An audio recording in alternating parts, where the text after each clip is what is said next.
नमस्कार दोस्तों, मैं विनायक मिश्रा आपका स्वागत करता हूं अपने YouTube channel maths tutorial with Vinayak में। आज हम लोग कोई पढ़ाई की बात नहीं करेंगे क्योंकि पढ़ने से कोई फ़ायदा ही नहीं है। क्या पढ़ के करेंगे आप लोग? पढ़ने के बाद भी हम लोग को संविदा पे काम करना है, तो पढ़ने से क्या फ़ायदा। आज सुबह सुबह मैंने एक न्यूज़ पढ़ी कि उत्तर प्रदेश सरकार एक योजना लाने जा रही है।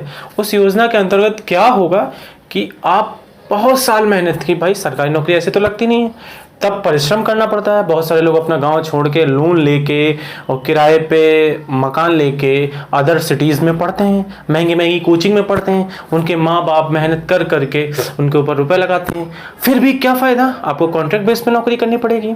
आखिर यह हो क्या रहा है? न्यूज़ मैंने आज पढ़ी कि अब आपको यूपी सरकार में पहले 5 साल तक कॉन्ट्रैक्ट बेस पे काम करना पड़ेगा। अभी लागू नहीं है लेकिन योजना बन रही है। पहले 5 साल तक कॉन्ट्रैक्ट बेस पे काम करने का मतलब समझ रहे हैं आप लोग?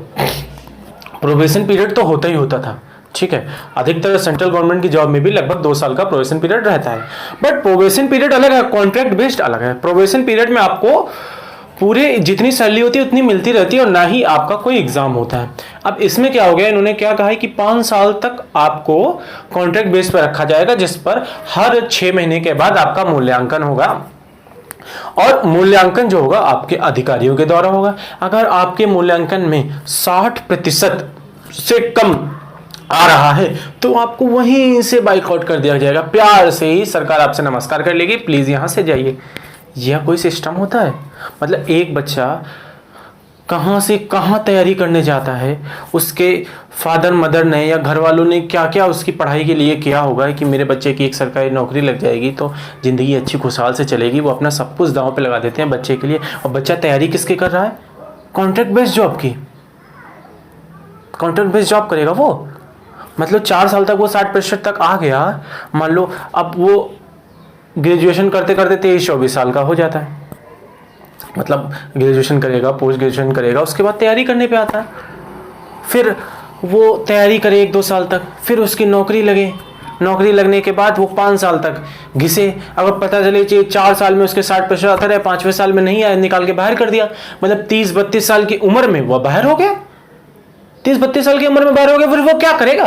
ना तो वो प्राइवेट नौकरी के लायक रहेगा, ना वो पढ़ने के लायक रहेगा। भाई पढ़ने की भी एक उम्र होती है, माइंड हर समय एक जैसा नहीं रहता है। अब वो नौकरी करने लगेगा तो वो अपने सांसारिक जीवन में व्यस्त हो जाएगा कि आपके तैयारी करेगा कि 5 साल तक मैं बसता रहूं। मान लो वो तैयारी करेगा भी, 60% से नंबर लाएगा, लेकिन इससे क्या होगा? इससे शोषण बढ़ जाएगा। जो उससे ऊपर के अधिकारी होंगे वो तो उसका शोषण करेंगे, वो तो अपने घर के काम करवाएंगे और उनको प्रताड़ना देंगे कि अगर तुमने ऐसा नहीं किया तुम्हें 60% अंक नहीं मिलेंगे, तुम्हारी नौकरी से हाथ धो जाएगा। और जो नीचे वाला कर्मचारी उसको तो करना ही पड़ेगा भाई। अगर नहीं करेगा तो क्या होगा? नौकरी से हाथ धोना पड़ेगा। और आजकल नौकरी सब कुछ है, नौकरी मतलब पैसा।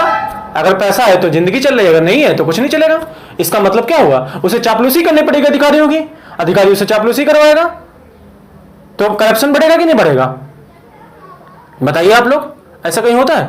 मतलब आपको कोचिंग वालों को एक कोर्स नया लॉन्च करना चाहिए, चापलूसी कोर्स, कि बड़े अधिकारियों की चापलूसी कैसे करें। क्योंकि अगर आपको चापलूसी करना नहीं आता मतलब आपको 60% अंक नहीं मिलेंगे, 60% अंक नहीं मिलेंगे मतलब आप बाहर। मतलब बच्चा किस किस प्रताड़ना से झेले भाई। वो सिर्फ नौकरी तो मांग रहा है, फोकट में नहीं मांग रहा है, तैयारी कर रहा है उसके लिए, उसको आप रगड़ रहे हो। ऐसा कहीं होता है? गुजरात में भी ऐसा हुआ था कि फिक्स पे सिस्टम लागू किया था सरकार ने। उनसे बोला गया था कि पहले फिक्स पे थोड़ा काम करेंगे, फिर आगे हमको परमानेंट किया जाएगा या उनका कुछ वेतन बढ़ाया जाएगा। कुछ भी किया, कुछ नहीं हुआ। 2012 में हाईकोर्ट गए, हाईकोर्ट ने गलत बताया सरकार को, सरकार ने उनको, फिर सुप्रीम कोर्ट चली गई सरकार, सुप्रीम कोर्ट ने भी गलत बताया। फिर क्या हुआ? थोड़ा बहुत उन्होंने वेतन बढ़ाया लेकिन परमानेंट नहीं किया। ये कॉन्ट्रैक्ट बेस में, मान लो कॉन्ट्रैक्ट बेस पे रख भी रहे हो, उसमें तुम सैलरी भी नहीं दे रहे हो, सैलरी भी उसके वेतन भत्ते कुछ नहीं लगा रहा। 5 साल के बाद मिलेगा। 18 घंटे पढ़ने के बाद भी उसको सैलरी ना मिले, घर खर्चा कैसे चलाएगा? भाई कुछ सोचो समझो बच्चों के लिए। बच्चा कहां तक प्रताड़ना झेलेगा? मेरे साथ वाले ही ऐसे बहुत से लोग हैं जो डिप्रेशन में चले गए नौकरी ना मिलने के कारण। अब नौकरी मिल जाने के बाद डिप्रेशन में जाएंगे। अभी तक नौकरी नहीं मिल रही तो डिप्रेशन में जा रहे थे, अब नौकरी मिलने के बाद डिप्रेशन में जाएंगे। नौकरी मिलने के बाद 5 साल तक डिप्रेशन में रहेंगे। 5 साल तक डिप्रेशन से बच गए तो आगे की नौकरी करेंगे, नहीं तो राम राम सत्य। क्या तमाशा बना रखा है भाई आप लोगों ने? ऐसा कहीं होता है? मैं तो सरकार से यही अनुरोध करूंगा कि सोच समझ के पॉलिसी लाई जाए कि इसमें ना बच्चों का फायदा है ना किसी का फायदा है। मान लो कि आप अच्छी नीति से उसको भरना चाह रहे हैं कि 5 साल तक कॉन्ट्रैक्ट बेस पे, लेकिन आप अगर अच्छे योग्य बच्चे को भरना चाह रहे हैं तो उसका थोड़ा एग्जाम टफ बना दीजिए। अगर आपको योग्य बच्चे चाहिए थोड़ा एग्जाम टफ बनाइए, एग्जाम टफ लीजिए, फिर उस एग्जाम को क्लियर करके आएंगे। लेकिन नौकरी लगने के बाद उस पर दांव पे मत लगाइए उनकी नौकरी, क्योंकि नौकरी लगने के बाद बच्चे में क्षमता नहीं बचती कि वो ज़्यादा पढ़े। वो इतना ऑलरेडी पढ़ के आता है, उसके बाद उसकी क्षमता रहती नहीं कि वो पढ़े। तो मैंने जब यह सुबह न्यूज पढ़ी मुझे तो बड़ा अजीब फील हुआ कि ऐसा कैसे हो सकता है।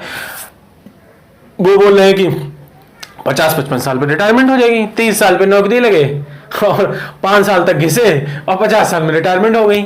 इससे अच्छा भैया पकौड़ा ही तल लो, पकौड़ा तलना ज्यादा अच्छा रहेगा, कम से कम जाने का डर तो नहीं रहेगा। इधर अगर पुलिस ने डंडे मार के भगा दिया तो आगे वाली चौक पे लगा लेंगे, चल के आगे वाली चौक ने भगा दिया इधर वाली चौक पे लगा लेंगे। ठेला अपना, नौकरी अपनी, वो अपना, वही पकौड़ा बेचना हो गया हालत। देश का वो क्या करे भाई, अपना हक मांग रहा है। आप देख रहे होगे कि अभी ट्विटर पे कैंपेन कितने चले, तो सरकार एक्शन में आई। और अभी मोदी जी के जन्मदिन पर 17 सितंबर को बेरोजगारी दिवस घोषित करने जा रहे हैं युवक ट्विटर पे। सही भी है, मैं भी सपोर्ट करता हूँ। मैंने भी ट्विटर पे बहुत सारे रिट्वीट किए और अपना खुद का पोस्ट किया। क्या हो रहा है भाई देश में, ऐसे देश थोड़ी ना चलता है। राम मंदिर बन गया, धारा 370 हट गई, ट्रिपल तलाक हट गया। हालांकि ये मुद्दे ठीक थे, हटाने वाले थे। इन मुद्दों के साथ साथ जो मूलभूत आवश्यकताएं हैं उसको भी तो पूरा करिए भाई। आप एक घर में आपने ऊपर यहाँ पे एसी लगवा दिया, इधर लाइट लगवा दी, उधर एक एलईडी टीवी लगवा दिया, सब चारों कमरे में चकाचौंध हो गई। नीचे क्या है, गड्ढा, नीचे पानी भरा हुआ है। इधर चारों तरफ देखोगे ये तो सब रोशनी रोशनी है। अंधभक्तों को वही दिखता है कि अरे सब सही है, सब सही है। सामने बढ़िया एसी लगी है, इधर एलईडी टीवी लगी है, इधर अपना सब कुछ है। नीचे नीचे देखते नहीं है, खुद गड्ढे में खड़े होंगे, ऐसे टांग ऊपर करके खड़े होंगे, लेकिन उनको कुछ नहीं दिखेगा।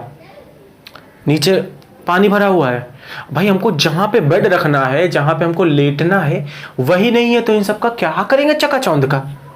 हालांकि ये सब चीजें भी जरूरी हैं, लेकिन उनके साथ साथ नीचे वाली फर्श भी जरूरी है। उसी प्रकार राम मंदिर, 370, ट्रिपल तलाक भी जरूरी था और जरूरी है। उसके साथ साथ देश के युवाओं की नौकरी भी जरूरी है। अगर देश के युवाओं को नौकरी नहीं मिलेगी तो देश खाएगा क्या, बताइए। आधे किसान मरे जा रहे हैं, क्या कुछ कर रहे हैं, मुझे तो मतलब इसकी कुछ समझ में नहीं आता है। मैं तो आप लोगों से अनुरोध करूंगा कि सब जितने भी हमारे युवा लोग हैं वो उसका विरोध करें। जैसे हम लोगों ने ट्विटर कैंपेन चलाया था सीजीएल के रिजल्ट के लिए, एनटीपीसी की डेट के लिए। हालांकि उन्होंने दे रखा है कि डेट 1 महीने बाद, फिर भी डेट दी, और एनटीपीसी का भी अभी दिसंबर में एग्जाम लगाया है। मुझे अभी एश्योरिटी नहीं, जब एग्जाम चालू हो जाएगा तब मैं सोचूंगा एग्जाम चालू होगा, क्योंकि सरकार का कोई भरोसा नहीं है। आईबीपीएस ने अभी पोस्टपोन एग्जाम किया, एडमिट कार्ड निकाल दिए, फिर उसका एग्जाम होने लगा। मतलब तमाशा बना रखा है। एक बच्चा कहां से कहां जाएगा। पहले वो तैयारी दिल्ली में कर रहा था, लॉकडाउन के कारण वो घर चला गया, लेकिन उसने फॉर्म दिल्ली में भरा होगा अपना, अब वो घर जा चुका है, अब उसे घर से दिल्ली जाना पड़ेगा, ट्रांसपोर्ट अवेलेबल नहीं है, क्या होगा। आप कैंसिल करते हो, लगा देते हो, पोस्टपोन कर देते हो। जो दृढ़ निश्चय है वो करो। वही आपको निश्चय नहीं हो पता क्या करना क्या नहीं करना, बच्चा कितनी मजबूरी में झेल रहा है, आपको उसे कुछ सोचना ही नहीं है, जो मन है वो करना। पहले बोले तो सीजीएल टीयर 2 टीयर 3 एक साथ होगा, अब उसके बीच में गैप लगा दिया। अब मेरी ये नहीं समझ में आता, अगर सीजीएल टीयर 2 कोई बच्चा देके आया है और 5-10 दिन बाद उसको अगर कोरोना पॉजिटिव आ गया तो क्वारंटाइन हो जाएगा, और सीजीएल टीयर 2 टीयर 3 के बीच 17 दिन का गैप है खाली। वो 2 से 5 नवंबर के बीच है, वो 22 नवंबर के बीच है, सिर्फ 17 दिन का गैप है। अगर वो 5-6 दिन के बाद अगर कोरोना हुआ, उसको 14 दिन की क्वारंटाइन हो जाएगा, तो टीयर 3 तो उसका छूट ही जाएगा। क्या उसके लिए आप जिम्मेदार होगे, उसका दोबारा पेपर करवाओगे? नहीं कराओगे ना। या तो 2 से 5 नवंबर जिस दिन हो उसी दिन करा लो, या कम से कम 2 महीने का गैप दो। अगर गैप नहीं दे रहे हो तो ये समस्या है लोगों के लिए, बच्चों के लिए। मैं स्वयं को बताऊंगा, मैं गया देने, अगर मैं 5 दिन में कोरोना पॉजिटिव हो जाए, घर में क्वारंटाइन कर देंगे, निकलने नहीं देंगे। वहां सेंटर पे जाऊंगा, मेरा टेम्परेचर ज्यादा होगा, निकाल देंगे बाहर। अगेन हमको अलाउ करेंगे? They will not allow me, not anyone. ऐसे थोड़ा सिस्टम चलता है भाई। या तो उसी दिन करा ले 2 महीने गैप करो। मैं सीजन की बात नहीं कर रहा हूं, मैं हर चीज के सिस्टम की बात कर रहा हूं कि वो चीज सिस्टम से चली नहीं, कुछ सोचना ही नहीं है उनको। जो मन में आता है वो नोटिस निकालते हैं, वो करते हैं, ये करते हैं, चाहे सेंट्रल गवर्नमेंट हो जाए चाहे स्टेट गवर्नमेंट हो जाए। स्टेट गवर्नमेंट की हालत तो और ही ज्यादा खराब है। वो मैं देखता हूँ मीम्स चलते हैं, प्री हो गया, मेंस हो गया, हाई कोर्ट हो गया, सुप्रीम कोर्ट हो गया, लाठीचार्ज हो गया, धरना प्रदर्शन हो गया, बचेगा युवा तो नौकरी करेगा युवा। मतलब पहले बच जाओ तो नौकरी करो। एक नौकरी के लिए क्या क्या करना पड़ रहा है मुझे यही नहीं समझ में आ रहा है भाई, क्या क्या करोगे एक नौकरी के लिए। तो सरकार से अनुरोध है कुछ तो हम लोग के बारे में सोचिए। देश का युवा अगर आपके साथ खड़ा होगा तो ये आपकी सरकार आगे तक जाएगी, वरना तो हमेशा कोई टिका ही नहीं रहा है। जब घमंड रावण का नहीं चला तो पता नहीं कौन क्या है। Thank you so much. मैं आशा करता हूं कि आप लोग इस वीडियो को शेयर करेंगे, लोगों को जागरूक करेंगे। क्या करना है हम लोगों को, इसका भी विरोध करना है। हमें जो सरकार की कोई भी गलत नीति लागू ही नहीं होने देनी है, क्योंकि हम लोग के कारण ही सरकार है। ये सरकार के कारण हम लोग नहीं, हम लोग के कारण सरकार है। ठीक है, अगर हम लोग उनको वहां बैठा सकते हैं तो वहां से उतार भी सकते हैं। उतारना मेरा मकसद नहीं है, उनके काम अच्छे हैं, लेकिन जो काम गलत कर रहे हैं उसको सुधारें। हमारा मकसद ये नहीं गिरा देना है। आप जो काम, कुछ नीतियां हम लोग जो आप योजना बना रहे हैं भाई, जैसे कोई राजा होता है वो कोई योजना लाने जा रहा होता है, विचार विमर्श करता है, अगर उसकी प्रजा उससे खुश नहीं होती तो उसमें कुछ चेंजेस करता है। बस हम लोग को वो चेंजेस कराने हैं कि ये नहीं सही होगा, आप उसको चेंज करिए। बाकी सरकार चलने दीजिए। वोट दिया था फिर दे देगा, अगर आपने चेंजेस किया, अच्छा किया, सब कुछ अच्छा चलता रहा है। लेकिन अगर नहीं हुआ तो फिर 5 साल के बाद तो हो जाना जो होना है। Thank you so much, bye bye, मिलते हैं नेक्स्ट वीडियो में।